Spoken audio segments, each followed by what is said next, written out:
Welcome back to the Black Bible. The Black Bible. The Black Bible. The Black Bible. Message and rhythm. Moments in the Bible that make us... Hold up.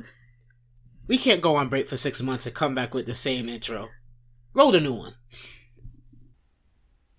This is the Black Bible.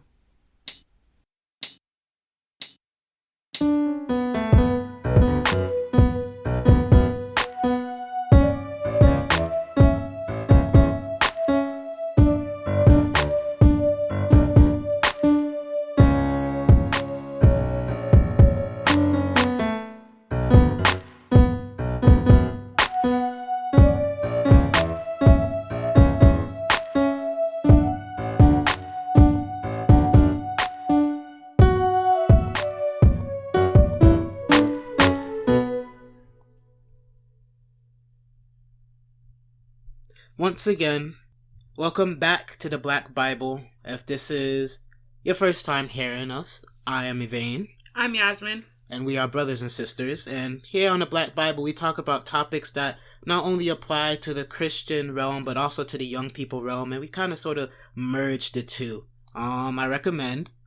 shameless self-plug. I recommend you go back and listen to a few of our episodes. I think one of our popular ones is Loyalty, and another one, I think, if you can remember any other ones that stand out to you. Loyalty was a very big looking at our stats through Anchor, which we record on. Loyalty was a very big, very popular topic.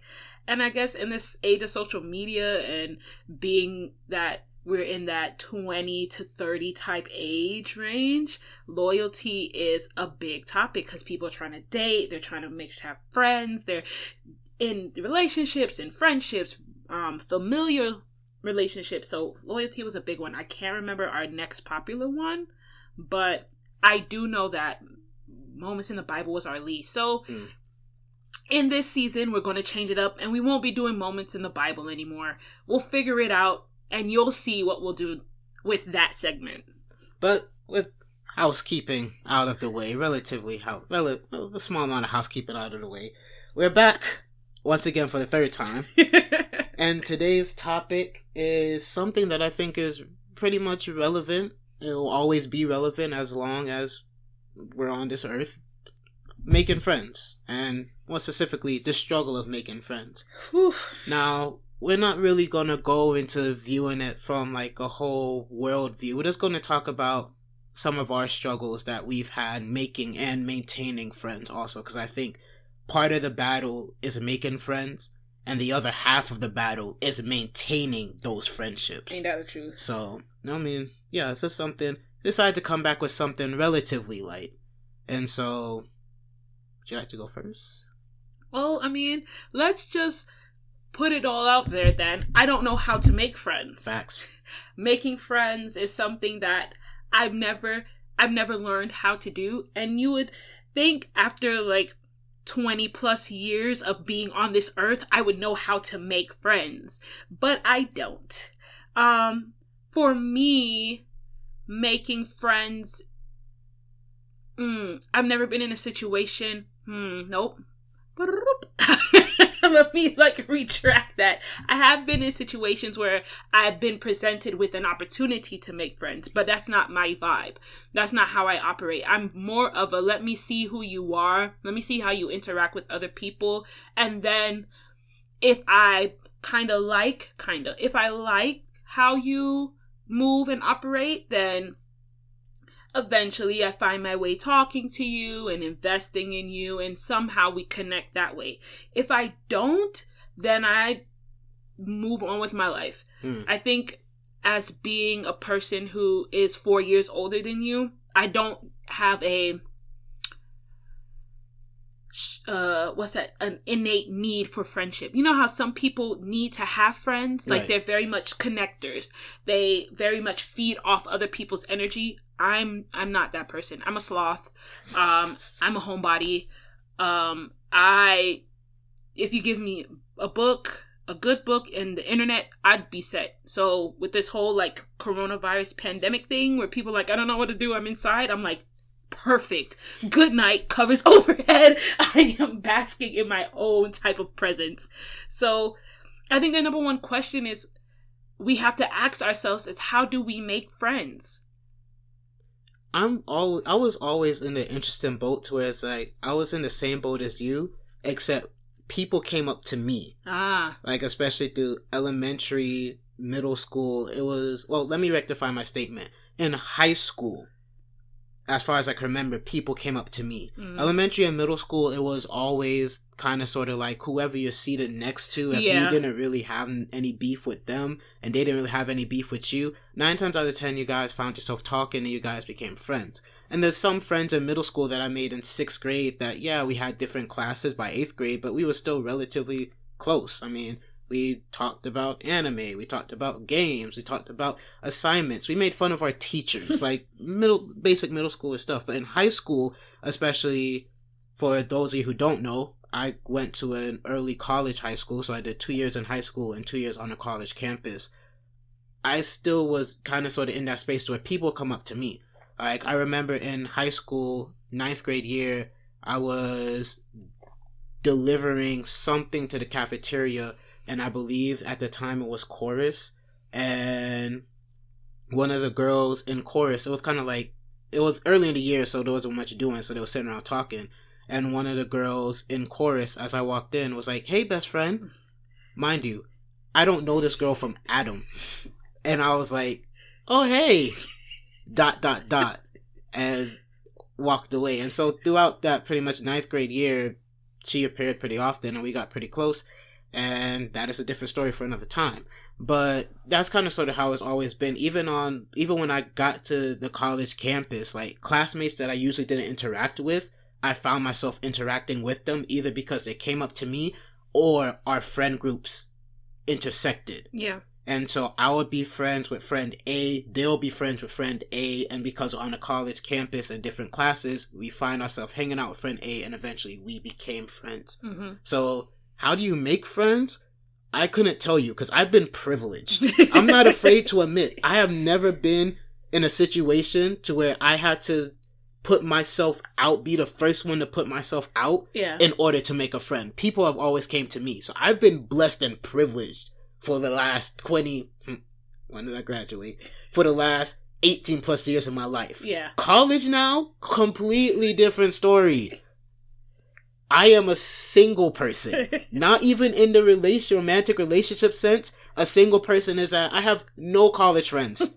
I have associates. I started making some associates this year, but before this year, nobody. It's just been me and Jesus rocking it in class, in the hallway, sitting. But I do remember I did have one friend from high school, and that is also another story for 2 friends. Both of those are another story for another day. We'll get around to that, maybe, who knows. But yeah, how do you make friends?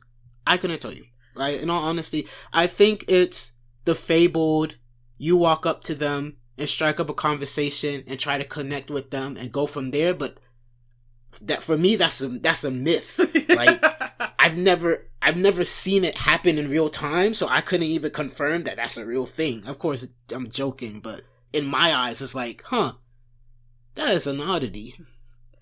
And so, like, I find it so funny that we have the flip side, right? Because then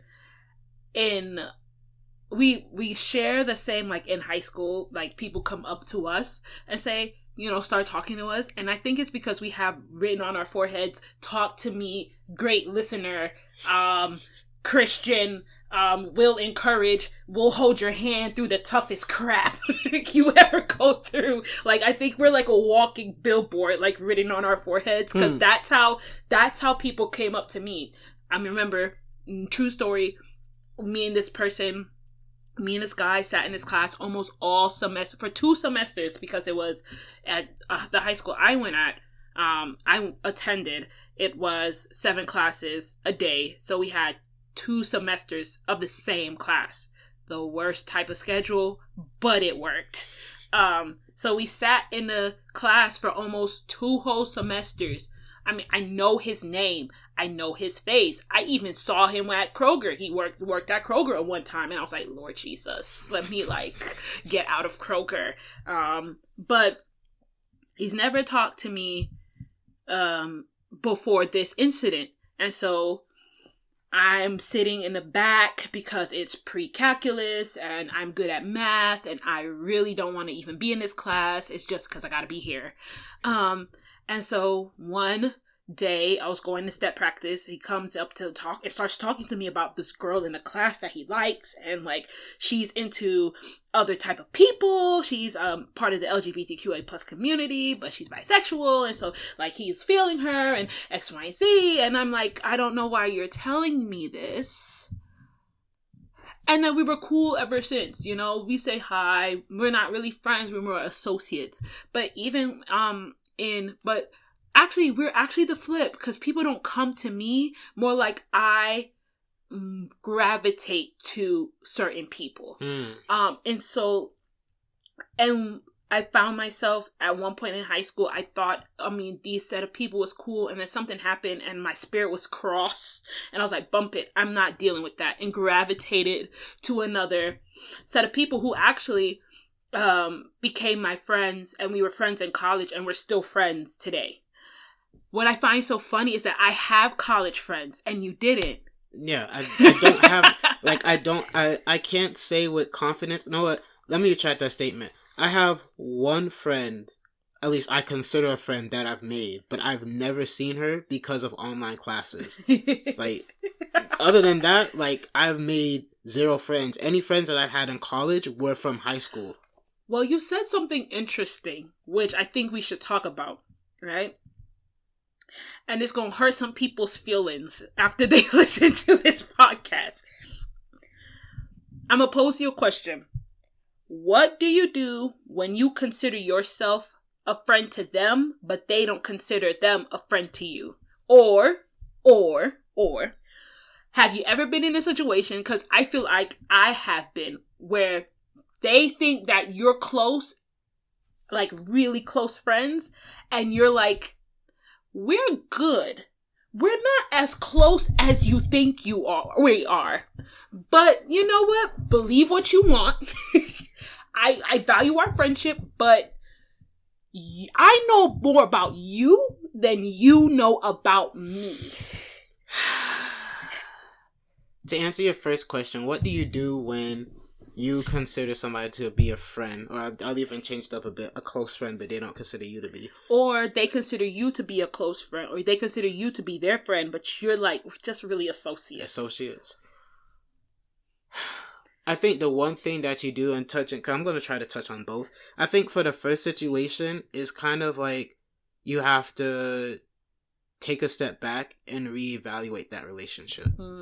Because it's really easy, because if you like me, I'm the type of person to where it's that it's real easy for me to get attached to people, and it's real hard for me to let them go. And so once I get attached to somebody, is like I really want to invest time and anything I can into this person because I care about this person on a platonic level.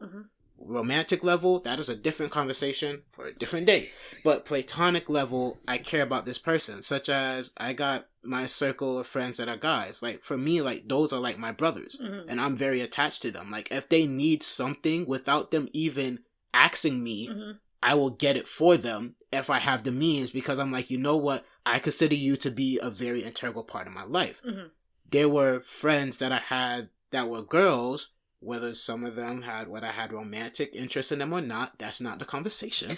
But there were friends that I had that were girls that I was really close with too. And it was almost like that, to where it's like, I consider you to be an integral part of my life. So I want to sow into you any way I can. But what do you do when you're more of a friend to them than they're more of a friend to you? 1, reevaluate, and 2, communicate. And we're going to touch on communication in a different topic that's pretty much coming right after this, so I won't get too deeply into that.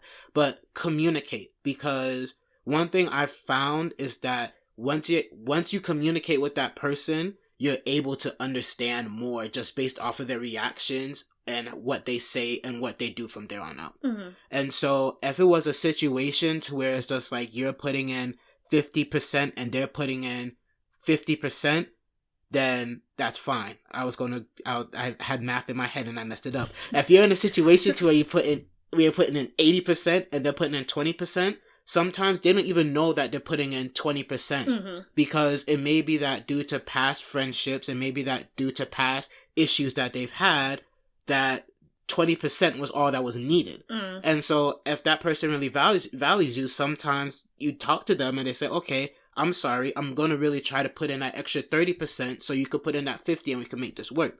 But if that person is, and I hope I use this terminology right, for those who also don't know, I am not very, in terms of like terminology that goes on today, I am very behind in the times, but I'm hoping using this right. For if you're in a situation to where they're gaslighting you and saying like, oh, it's all in your head.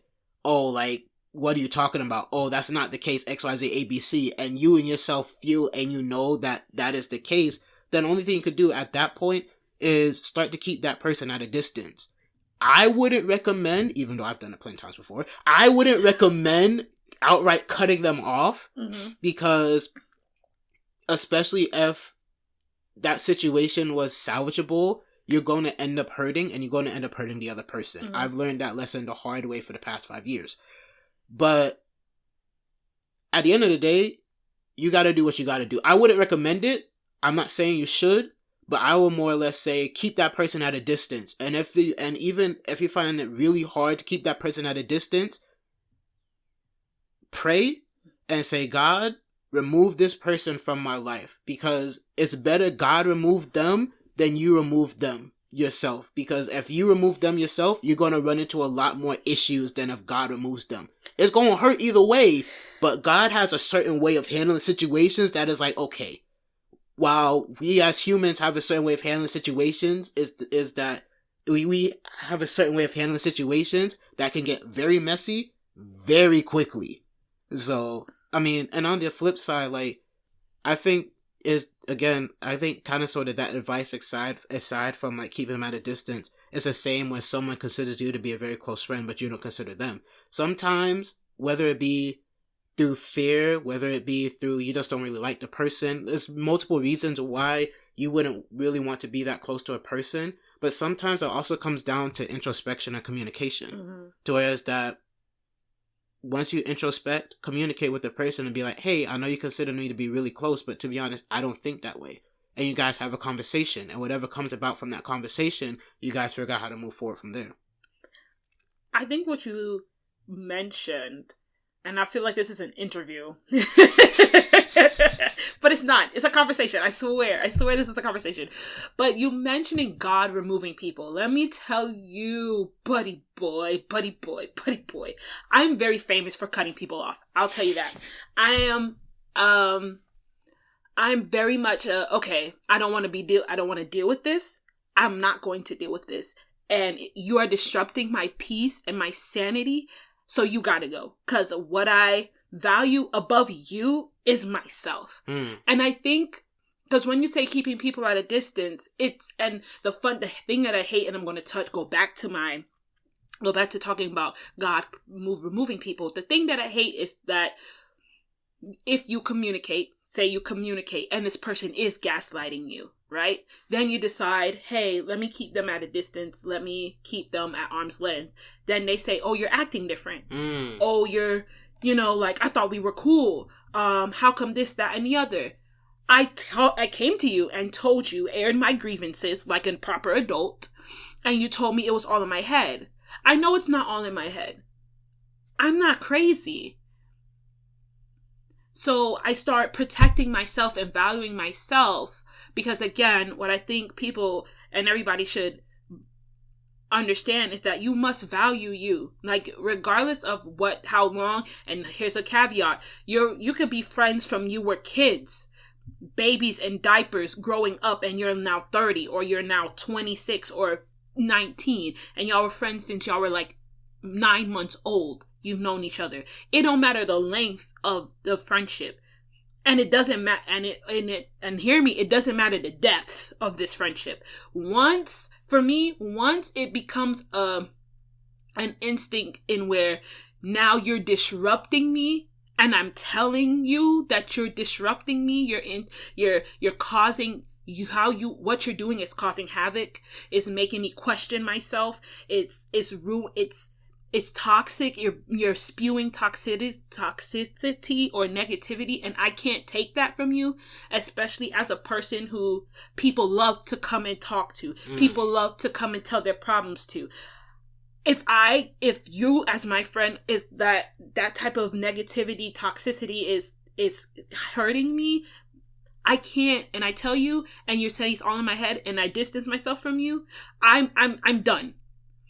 I'm cutting you off because I need to for my own sanity.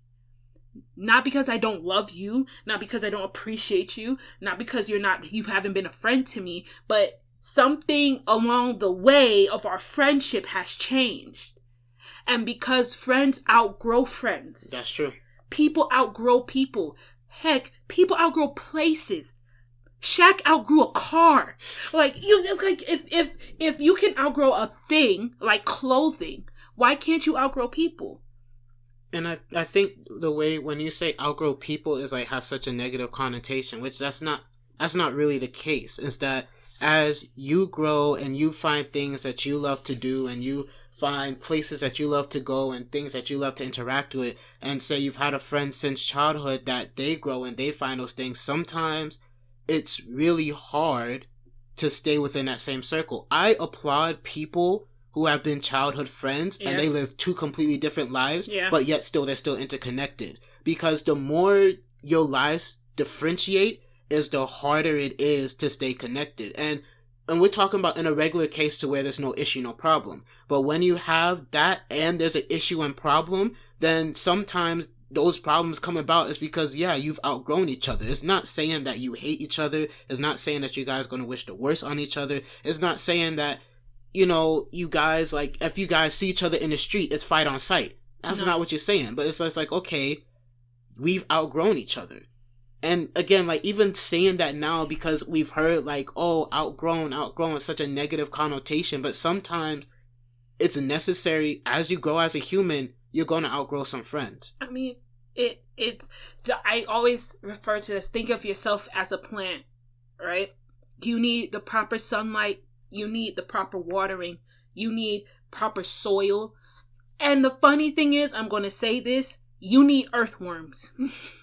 You need things that are, earthworms help with nutriments and the bacteria and science stuff that I don't understand, but you need it in your soil, right? So as a plant, if you remember, you're going to Lowe's, you're buying a plant, you take the plant out of its starter kit and you put it in a pot, right?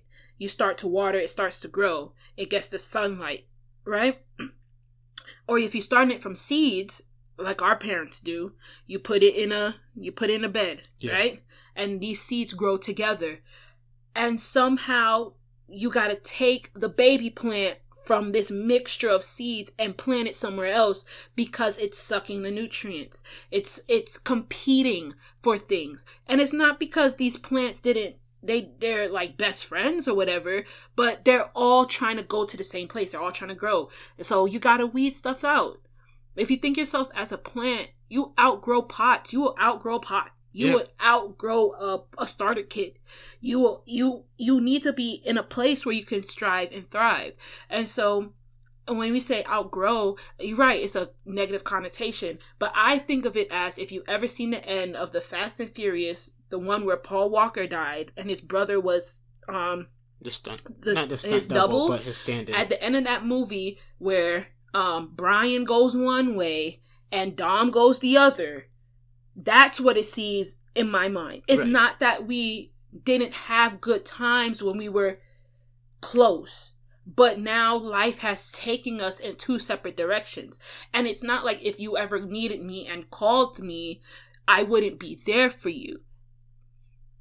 that's not it. Except for if I've cut you off, because that's the only caveat. That's the only caveat. If I've cut you off, let me put another caveat. If I cut you off and you come to understand that why I've cut you off, and you've seen the light and you've accepted Jesus Christ as your Lord and Savior, been baptized and filled with the Holy Spirit, and you understand what you did and how you were acting and moving was wrong, and you try to like mend that fence, I'm good.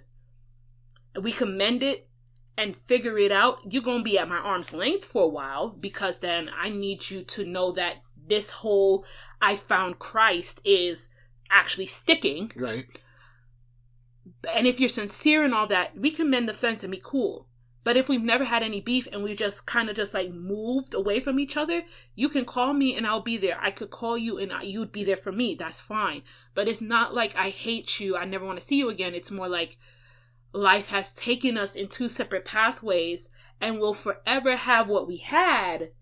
And now we have to figure out how to continue to be friends on these two separate pathways, which is another thing about maintenance.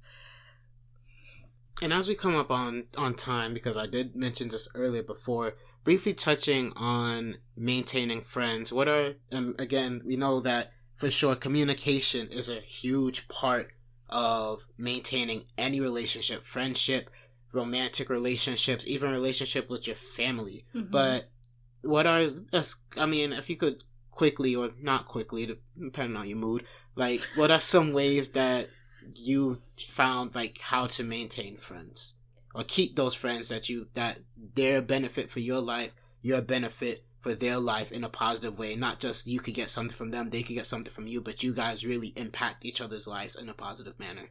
I think when we'll talk about communication, but really connecting, right? So the bad thing about this pandemic was that because obviously it's over now, ba-dum-ching. Sarcasm.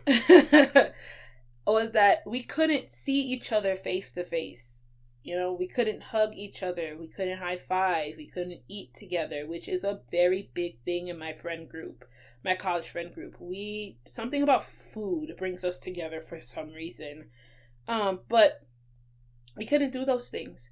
And so what we started to do is do Zoom meetings. We would meet and we would talk about our day and talk about what's going on and how we feel, and also having a group chat. So sometimes we just put memes in the group chat, or we'll talk about like how, because a lot of my friends are doing their masters or they're working, and me and my dumb behind is doing their second bachelor's, but that's a whole nother conversation for a whole nother day. Well, they'll talk about school and how tough it's been, or they'll ask for advice about dealing with people in the workplace or finding jobs. And so that's the stuff that connecting and caring, I think that's number one. Connecting and caring. If these are your friends, you should care about them. Check in with them every once in a while. Now, mind you, there are some people who are super clingy. They feel good. They got to talk to you every single day. That's not the type of friends that I have, because I don't have the type of energy for it. It's me. I'm one of those people. I don't have the energy for it. The good thing about us is that we are brothers and sisters, so I see you every day. So I could be like, I love you, buddy. And you be like, yay. You know, I don't have those issues. Because then the funny thing is, and we might need to talk about family and familial relationships on this podcast, you can be family and not be friends. That's true. That is very true. that is 100%. That is 100% true. So, like, I think connecting and caring, checking in on them, and just being there for them, even if it is in a virtual sense. A lot of the times I'll tell my friends, and it's so true, that, hey, if you need me, if you need anything from me, you know, text me, call me. I'm here for you. And make yourself available to be there. Yeah. And also you have to just know who your friends are. You know, like, if there are people who like gifts, then maybe, you know, you send them something that says, I was thinking about you, best friend or close friend, here's a gift. If they need words of affirmation, then, you know, make sure you're encouraging them. Like, know your friends. I think that's number one. Number two. But here's the thing. If you want it, you'll maintain it. That's true. if you want it, you also make time for it. That's it. And so I want to tell people, sorry, redacted. I want to tell you, our audience. Let me get closer. Let me pull a Bill Clinton and get real close. I want to tell our audience, or more like a Joe Biden. Let me get real close. Fireside chat. I want to tell our audience that, number one, it's okay, right? With this whole pandemic, I understand if you have lost some friends. I understand that completely, because one, people don't know how to communicate, and two, because we weren't seeing each other face to face, it's easy for people to fall off the map. Right. And if you've lost some friends and you're feeling bad about it, maybe take the initiative to reach out to them. Or if you're like me and you lost some friends and you don't feel no sort of way because they didn't add nor subtract to your life, say, thank you, Jesus, raise your hand, says, I'm free, God, thank you, and move about your day. It's okay. Making friends is hard. It's easy when we're kids because of school. Proximity, too. Proximity, and it's actual psychological thing. Proximity and familiarity brings about friendship and also relationship. You fall in love with those who you're really close with. But, that's a social psychology thing that I'm not going to go into. Right? But making friends is hard. In high school, it's easy. In elementary school, it's easy. In middle school, it's easy because of proximity. But when you get to college, and it's get a little harder. And when you become an adult living in the real world, it's darn near impossible. But use social media. I mean, I'm in a group on Facebook for Black Christians, young Black Christians. And that's helped me connect with people. I'm more of a lurker, but, every once in a while, I'll say something cool. Connect if you're a person who goes to church, connect with your church groups there. You can do it. Connecting is scary for people who don't like to connect. Very true. But you can do it. And if you want more friends, muscle up. Trust me when I say it. Muscle up. And try. It's hard and it's scary, especially because here's a caveat, people scare me. People scare me to the utmost because you don't know what they're about. You don't know what they're going to do. And let me put this out there. Christian people scare me. Big facts. They scare me. And we're Christians ourselves. They scare me. But you have to trust that you know yourself. You value yourself, and anything that is going to subtract from who you are, anyone who's going to subtract from who you are and make you act a plumb fool, or is going to take you away from the relationship that you have with God, then that's not for you. You have to stand firm in who you are and what you know about yourself and connect through that way. One thing I'll tell you with Paul Angoni, and if you've never read 101 Questions for Your 20s and 30s, he says something about connectivity, and we'll talk about it later in our next podcast. But really, it's here in friendship that is going to help you. We don't connect over our pretend perfection. We connect over our shared struggle. Be brave enough to go first. Put on your big girl, big boy, big person pants and connect with people. Don't pretend to be somebody you're not. Don't pretend to be holier than thou, because those are the people who scare me. But be yourself. And if you don't know yourself, figure yourself out. It's not, trust me, it makes it sound extremely simple. It's not, but you kind of have to pull, and correct me if I get the movie wrong, you kind of have to pull, was it Sandra Bullock from Pretty Woman, right? And find out what type of... No, not Pretty Woman. It wasn't Pretty Woman. And it wasn't Sandra Bullock. It's because I was looking at Ocean's 8 this morning. Who was it? It's from Runaway Bride. Runaway Bride. Who was the actress? I cannot remember. Oh God, give us a moment. I apologize. Oh Sandra God, Bullock. It's not Sandra Bullock. I apologize. Come on now. It's Julia Roberts. I'm sorry, Julia Roberts. I lapse of memory. Pull the Julia Roberts from Runaway Bride. Figure out what type of ex you like. Start simple. what do you like to do? What type of color do you like?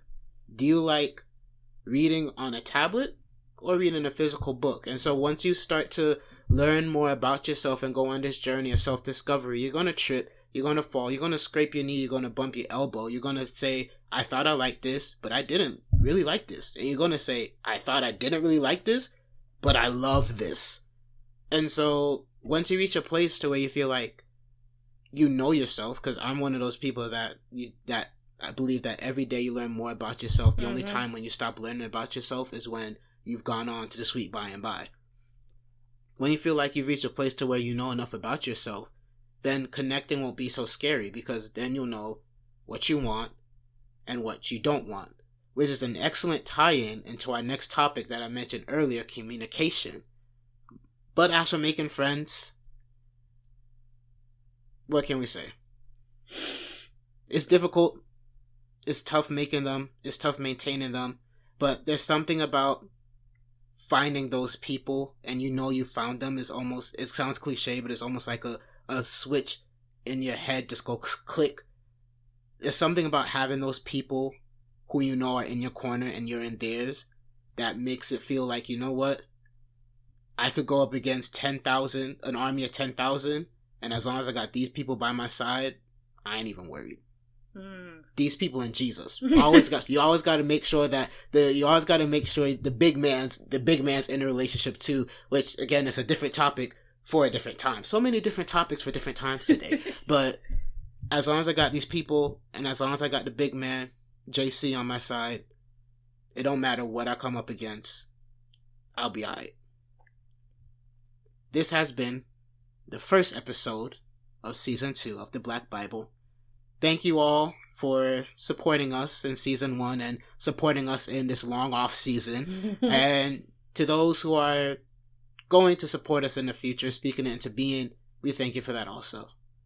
And so, with that, for now, we say goodbye.